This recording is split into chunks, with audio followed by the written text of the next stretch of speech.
the problem is the abuse, that's okay. But why are we saying that the medication is a problem? She tried using hallucination to lose weight. And she said it worked. Yeah, one girl said, please come and tell Lagos girls to stop using it. I'm like, why? I've seen random pages on Instagram sell weight loss injections and they call it the names that we are familiar with. Yeah, FK was saying something about someone that used OZEMPIC. People were saying it as per a jab, like, oh, that person used OZEMPIC now. So it now feels like a moral failure. Are you not even scared that they'll jazz you? I know you eat a lot. How come you are not hungry? It was bothering me. Our rice is almost... Yes!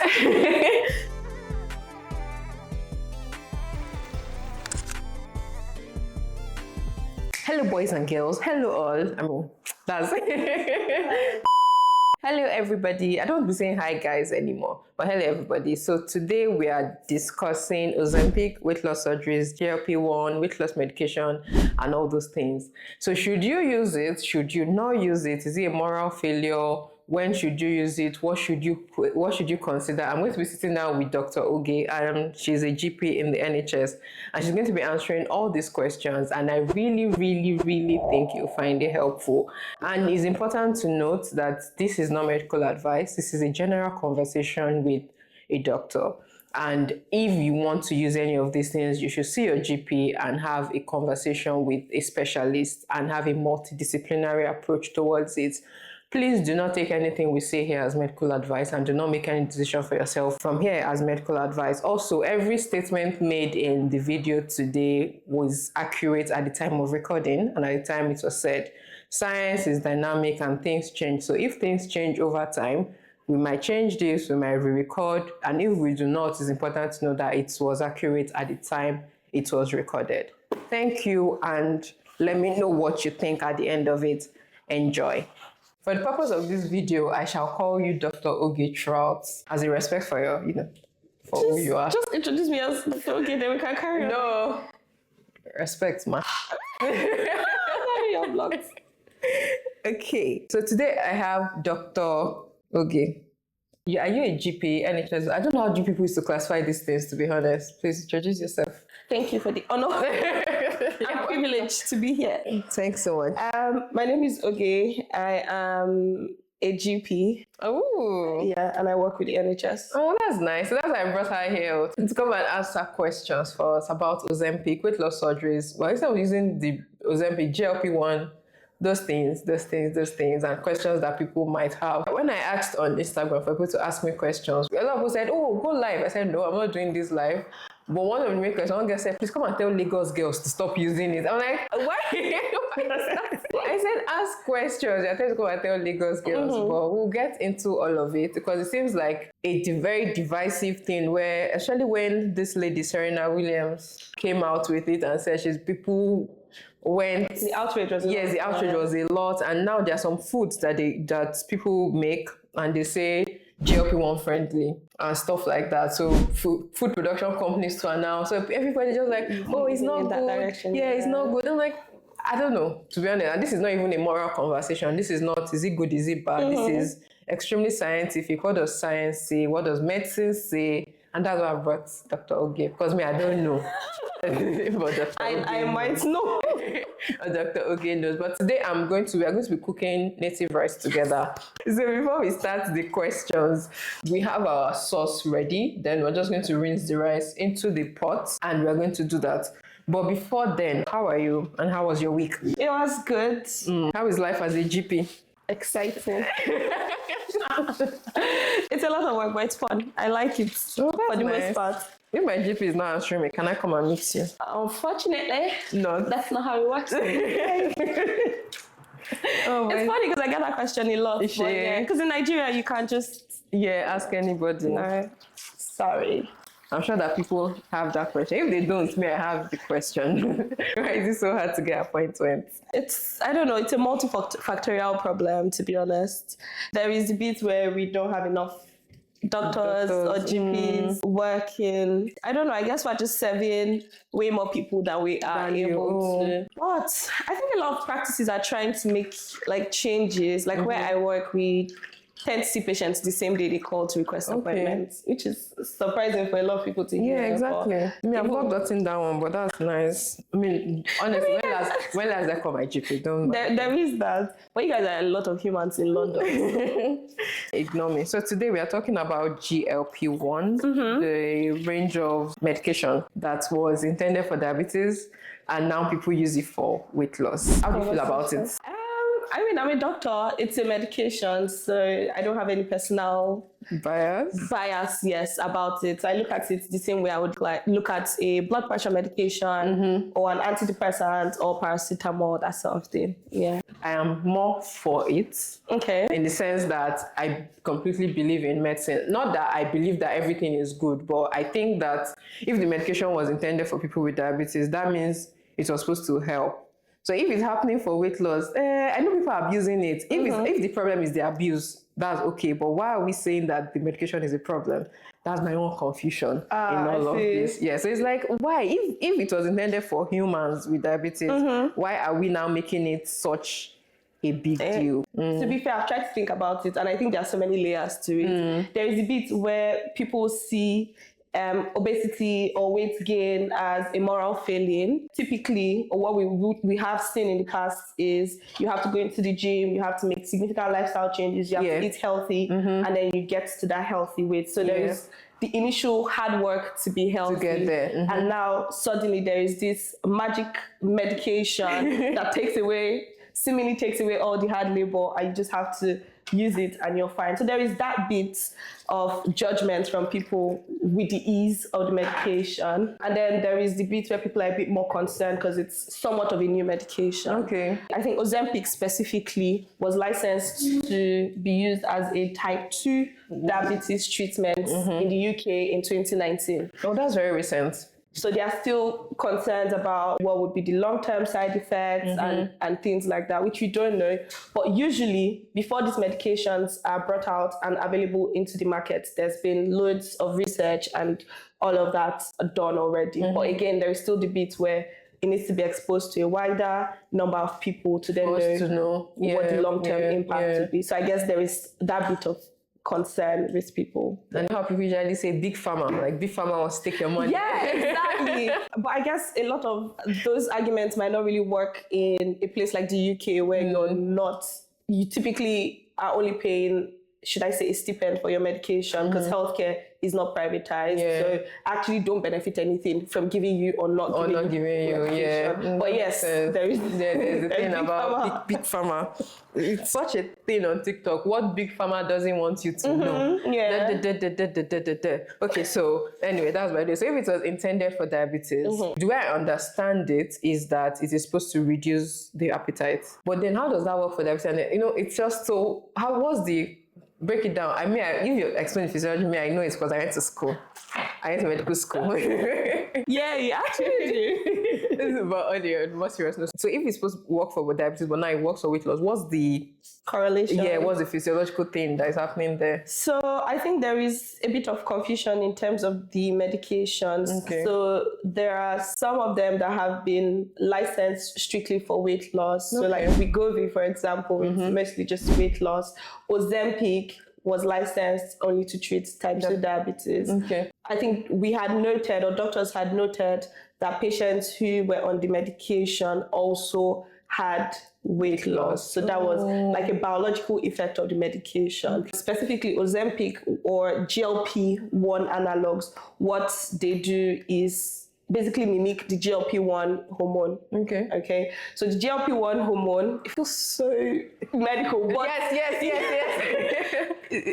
simply the GLP-1 hormone tells your body you're full, you don't need to eat as much anymore. So I guess that's where the weight loss thing comes in. Yes. So, that makes sense. So it's more like it curbs their appetite. I know someone who used it and she used to eat a lot, and all of a sudden she would just say, I'm not hungry. It became a worry. Like, I know you eat a lot. How come you are not hungry? It was bothering me.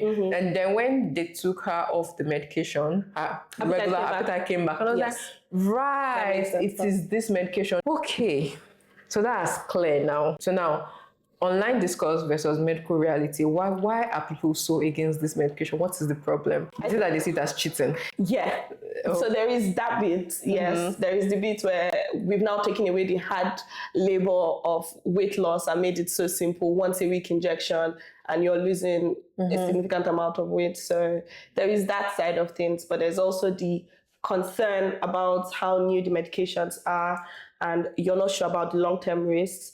Generally, if you're speaking to a patient and you're commencing medication, all medications have side effects, right? But it's the risk-benefit ratio that we look at all the time.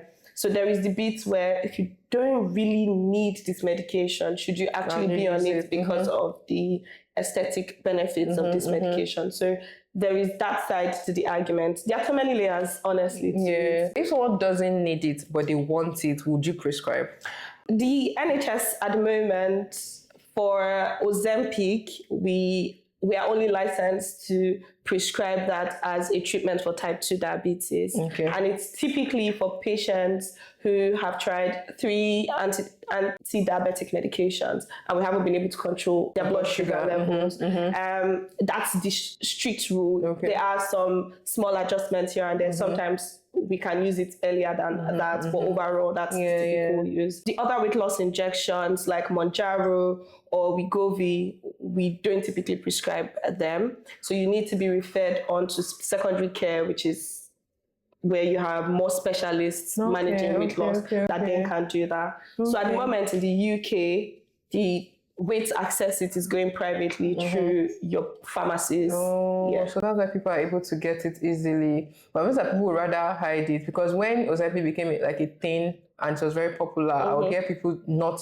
be honest about it. I know what to say. Because I know I was listening to a podcast, Jola and FK, I said what I said, and then she was saying, I think FK was saying something about someone that used Ozempic and the person wasn't being honest about it. Or maybe it was, I can't remember exactly. Is that maybe the person wasn't being honest, or people were saying it as per a jab, like, oh, that person used Ozempic now. So it now feels like a moral failure. And I think people would rather hide it. But I think that makes it harder. It makes it even worse, because if there are side effects, they won't then be able to come out and say, I'm using this and this is happening. That's sad. It is. But I think that's the difference between using it in a place like the UK, where you have more, you actually can get these injections randomly from whatever dodgy places. But generally, the UK government has advised, stick to the pharmacies that we are certain you're getting the right medication from. But in places where you don't have those very tight overview or reviews with medications, you can just do anything and nobody's noticing the side effects. But generally here, you get an initial assessment, typically with a doctor, or you have loads of questions that you have to answer. You have to understand your weight. There's a whole process. You don't just ask and then get the medication, that kind of thing. So if I want it for cosmetic reasons, people will not give it? If you go privately, you probably would be able to. That makes sense, because then it is focused on profit. Big pharma. That makes sense. So what are the BMI limitations or threshold? What do we... Please, before we move on, this is not medical advice. Please, so anything we say is not... They said it on YouTube, somebody said that because their BMI is something. It's general conversation. General conversation. Thank you. Go on. That was actually important. Because you still have to individualize the treatments and management plans and things. But generally, for the classification based off of BMI, a BMI of 30 kilograms per meter square is where we would start to classify obesity. So that's class 1 obesity. For ethnic minorities, so like Asians or Middle Easterns, Africans, Caribbeans, sometimes, or generally, we use a slightly lesser BMI, so 27.5, because they are at a higher risk of having those complications on a lower BMI. And we tend to pack a bit more fat centrally. So central adiposity. So we use a lower BMI for them. But generally 30, BMI of 30, obesity. Oh, that makes sense. Because my next question was going to be, whenever these things are being considered, are there genetic things that are being considered? Like, the way that it will be prescribed for, not to bring race or anything, the way that it will be prescribed for a white person, the same way it will be prescribed for a Caribbean person. So now, is there anything about maybe our cultural food that relate to this thing? Is it when you're on this thing, you should eat less of this, or is just regardless of what? Does the question? So, yeah, no, I get your question. I think this is where, as Africans, ethnic minorities, we need to invest a bit more in our research. Because I don't think we have enough information on that. But generally, we know that if you're having a lot of oily food, it can worsen like the typical side effects. So for Ozempic, part of the commonest side effects would be gastrointestinal problems. So like nausea, vomiting, bloating, diarrhea, those sort of things. And generally, oily foods increase the risk of you feeling nauseous. And if you're having Nigerian food, for example, if you're having loads of oil in your food, chances are you probably have more side effects just as a result from the nausea, for example. But specifically, I don't think there is enough research to be able to say, cultural foods. I'm checking on this thing. Is this something that someone can use long term, would you say? That's a good question. Is it possible to use it long term? I guess it's possible to use it long term. Now that I think about it. Is it? Because generally, I think people... But is it prescribed for long term use usually? On average, I think the minimum time frame is that I have seen is 20 weeks. Or 30 weeks, about 5 months. About 5 months. But yeah, people have used it for a year, maybe longer. Again, it depends on what the goals are, what you're trying to sort of achieve. I think research has come up recently saying how people gain the weight back when they stop it. So a lot of the advice now is maybe instead of stopping drastically or suddenly, gradually reduce the dose. So in that case, you might then be having to take the medication for slightly longer. Okay, so let's take a quick break to look at our rice, please. Our rice is almost... Yes. I didn't make it spicy because I don't know what your spice level is like. I'm not Yoruba. Exactly. So that was like, you know what? Let me just... I appreciate the consideration. Okay, so back to our conversation. Yeah. Are there times when this medication doesn't work for the weight loss specific one? Yeah. Yeah, actually, there are non-responders. Just like with every medication, it wouldn't work for everyone. I think the typical causes would be for people who can't tolerate the side effects. Okay. So in that case, you're probably not taking the medication as prescribed. And then it's like, oh, I haven't really lost weight, but that's because they really can't tolerate the medication. And like I mentioned earlier, part of how it works for the weight loss aspects is reducing hunger, slowing gastric emptying. So you feel full because your stomach is still full. All the food isn't just trickling down straight away. For people who suffer with emotional eating or binge eating that is not triggered by hunger, they probably wouldn't benefit from the medication either, because overall weight management is still the difference between how much you're taking in and how much you're burning. So if the medication is trying to help you not eat as much, but you're still eating as much, then probably wouldn't work. No, but that's the interesting thing about things that are psychological. Because if your brain is telling you you are full, but you're still eating, won't you get so bloated and uncomfortable? Do you get? But that's the thing about, and true, and usually people who binge eat then end up throwing up because so they you get uncomfortable. Yeah, exactly. And then there is a bit where you're actually eating and you're not even aware of what your body is saying to you. True. Do you know how much it costs if we're getting privately? Like if you're getting privately, yes. In the UK, depending on the dose, and that's because they review the dose every sort of 2 to 3 weeks. So somewhere between 120 to slightly more than £200 every month. Every month, wow. Yeah. Wait, if someone gets from the NHS, will it be free?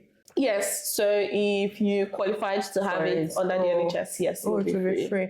Do you know how much it is in Nigeria? From what I have heard, somewhere around 200,000 naira to 400,000 naira a month again. Wow. So not too far off from how much you pay in the UK as well. How accessible is it in Nigeria? Because I know a lot of people use it in Nigeria. Apparently it's a thing now that a lot of people use it. And I don't have a problem with it, like I said. I mean, I'm very live and let live. That sounds like an irresponsible thing to say as a health professional, but let me rephrase. If it is because you are using it for genuine reasons and maybe it's prescribed, it's okay. If you are using it because, for aesthetic reasons, you want to lose weight fast, you're not fat, you just want to have a problem with it, because then you are risking yourself for things that you don't know what the side effects would be. So that's what I mean.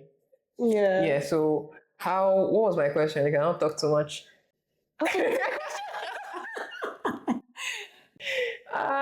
God, how accessible is it? Yes, in Nigeria. I think it's very accessible in Nigeria, unfortunately.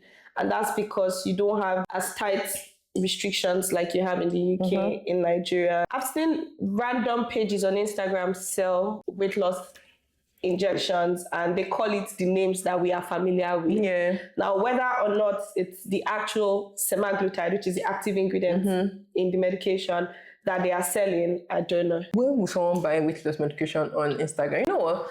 People buy all sorts of things online.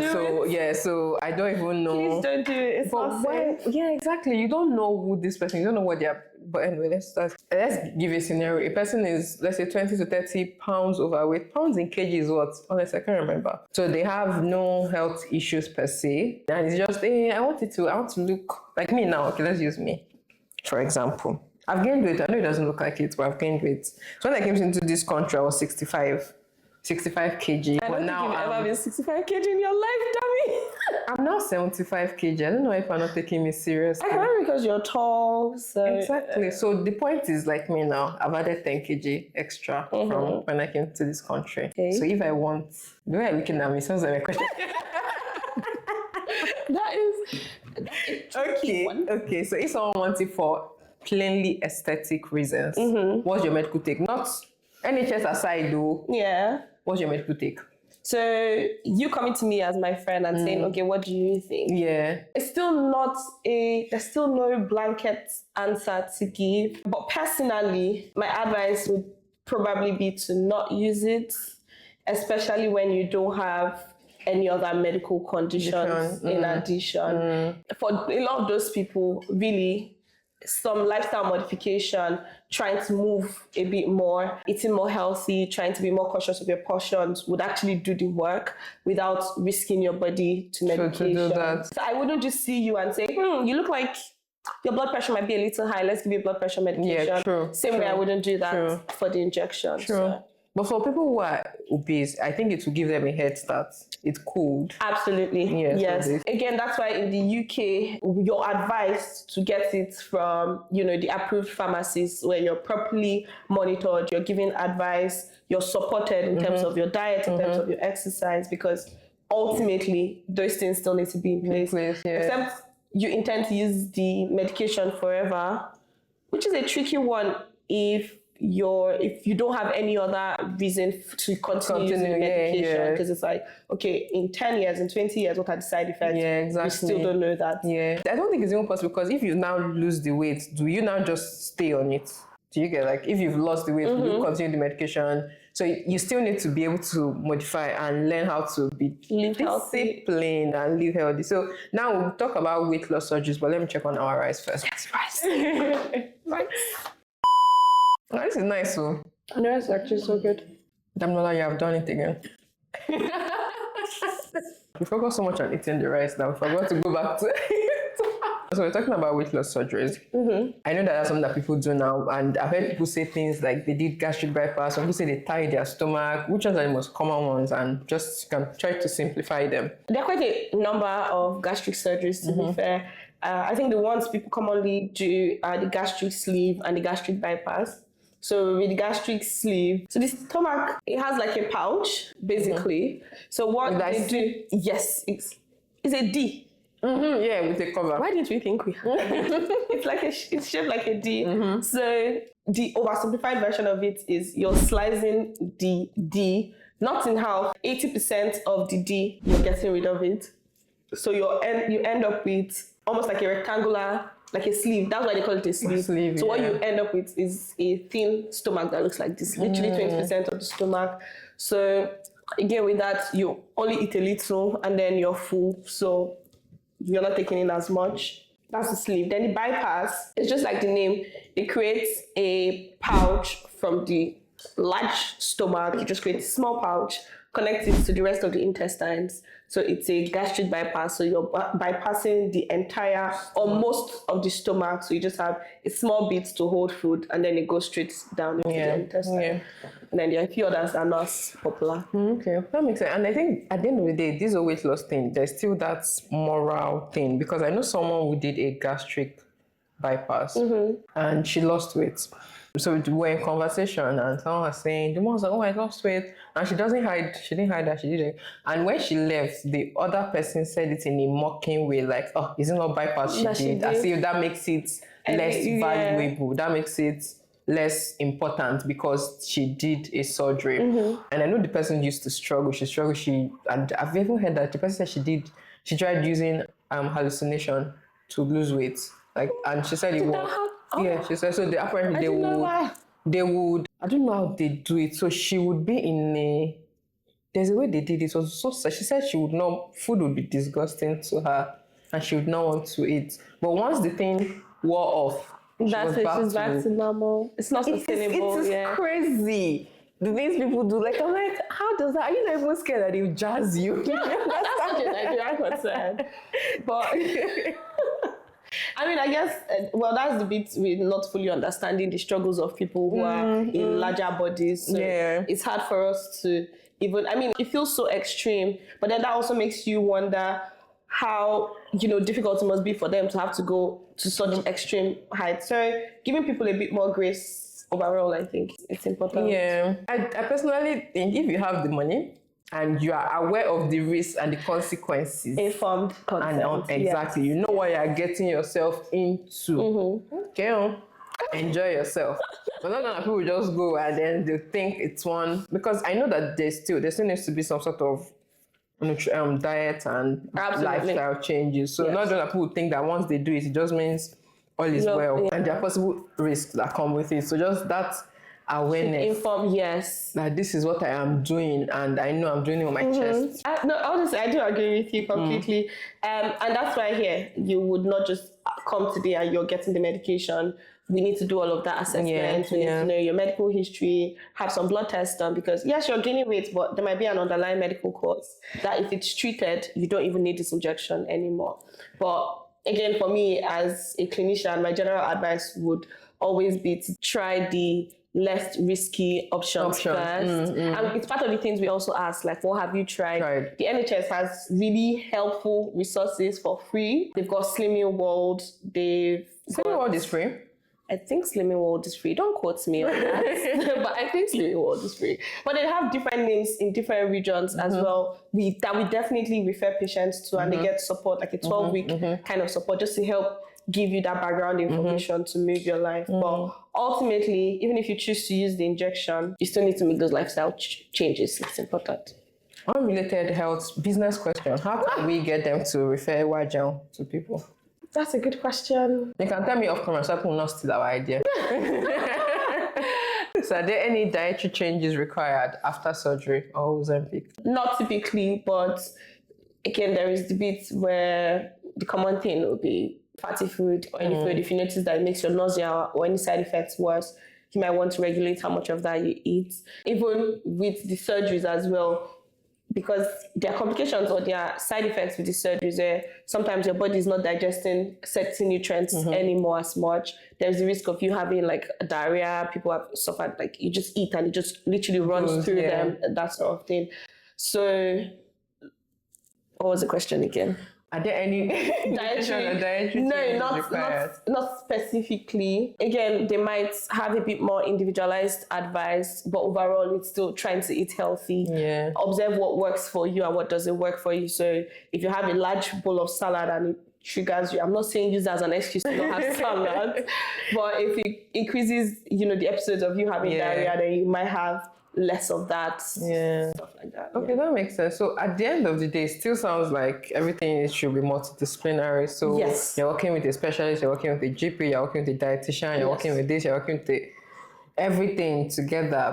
And obesity is also very multifactorial, where there is the emotional side of things. There's like some people eat for fun, some people eat because they're sad. I know someone who does psychological nutrition where she helps people with eating disorders.